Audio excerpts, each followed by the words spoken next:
Hello YouTube.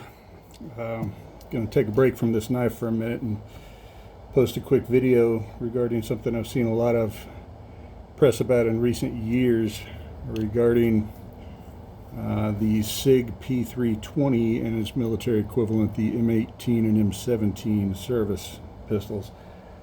Been a lot of talk about it being an unsafe handgun. At first it was about the gun firing when dropped. This is my personal P320. This is a 2014 model, purchased very early in the first production run, according to the serial number manufactured early 2014. This one is chambered in 357 Sig. I was a big fan of that round. I'm very sad that it's commercially failed, but still a very high performer. Kind of expensive to buy, but I still buy it. This is the original grip frame. I removed it initially when I purchased it and installed a large grip frame, but a hand injury in recent years has led me to reinstall the original medium size because it fits my hand better.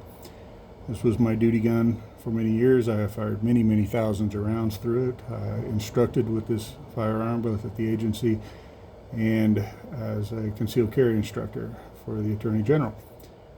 And it has never failed. I've never had a malfunction that wasn't staged, primarily due to the 357's bottlenecked nature. It just feeds through the gun better, one of the many advantages of that round.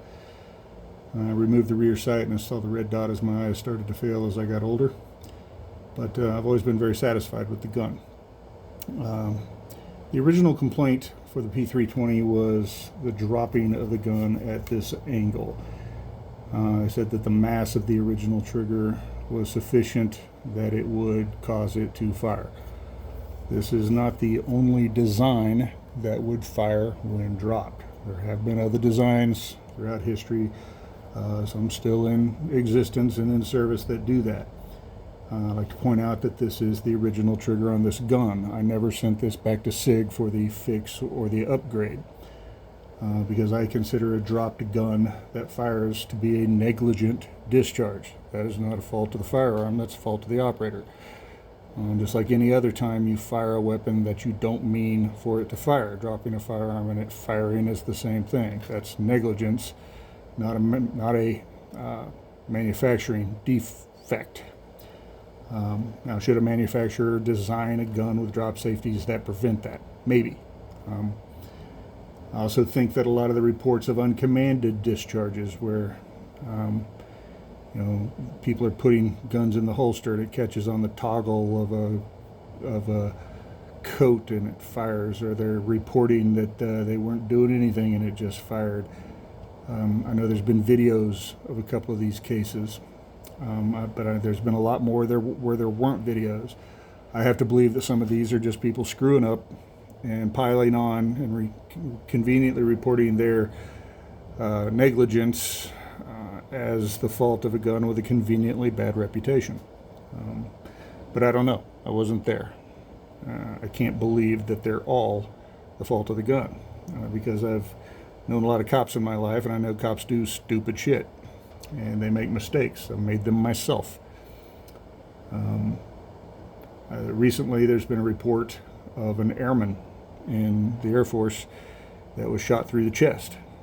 And one report says that the gun was in a holster, another report says that it had just been removed from a holster. Either way, the report is that the M18 in this case was being laid on a desk when it fired uncommanded. The person laying on the desk swears up and down the finger was not on the trigger, and upon contact with the desk it fired a round that went through a man's chest. I'd like to point out that if the loaded firearm had not been pointed at a man's chest, nobody would have been hurt, even if it was an uncommanded discharge.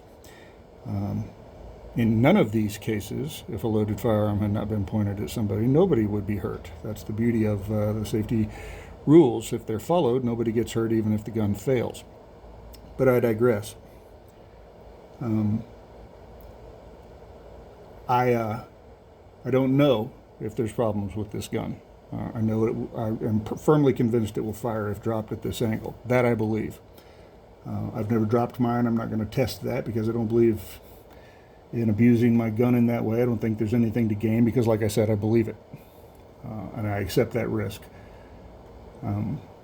There is, however, a new failing reported on the internet, and that is that if you apply a certain amount of back pressure to the trigger and manipulate the slide, that it will fire when the shooter doesn't intend it to. Now, I would like to point out that having your finger on the trigger when you don't intend to shoot is also a safety violation. But what do I know? We're going to test the mechanical application of this to see if there's a fault with the mechanics of the trigger, that just having the slack pulled out of it and having contact with the slide in some way will cause the trigger to trip, which shouldn't happen. But as a matter of safety, you should not have your trigger on the trigger, finger on the trigger, until you're ready to fire. But we'll test the theory as presented in these other videos, which are pretty impressive to watch. If you haven't seen them, I suggest that you take a look. But the thing in those videos is every one of those videos are presented with the new style or fixed upgraded trigger. None that I've seen have been tested with the original first style trigger as is installed on this gun right here. So we're going to test that again. This gun is unloaded. 2 snap caps loaded in this magazine. Let's test it. So the concept is that you apply just enough pressure to take up the slack. I'm at the wall. And then you apply pressure to the slide. Up and down. Twist it back and forth, side to side. Touch the barrel on the slide.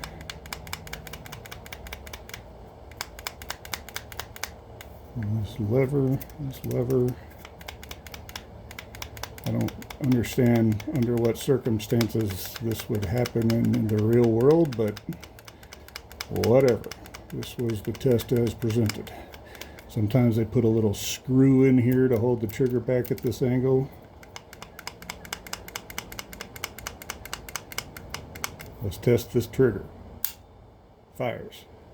Let's reset it. Fires. Reset it. Take up the slack. A little more pressure. Let's get pressure almost to the brake.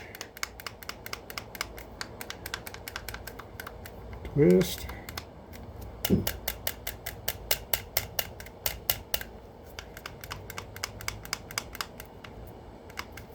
Fire, hold it to the rear for the reset. Reset, there we go.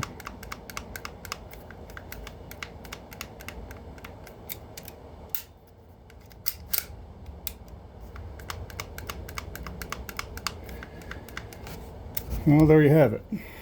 It doesn't appear that the original style trigger is subject, at least my original style trigger is not subject to this particular failing as presented in the most recent round of videos that bashed the P320. For my money, this was one of the finer handguns I've ever purchased. I've been nothing but pleased with it. But I know there's a lot of haters out there. A recent post or meme said that if at this point you carry a P320, you have no business carrying a firearm. A lot of hate. But, you know, what do I know? I've just been carrying a gun for 35 years of my life. And I'll keep carrying this one. So, you guys have a nice day, and feel free to pick this apart. Tell me what I did wrong. Have a great day.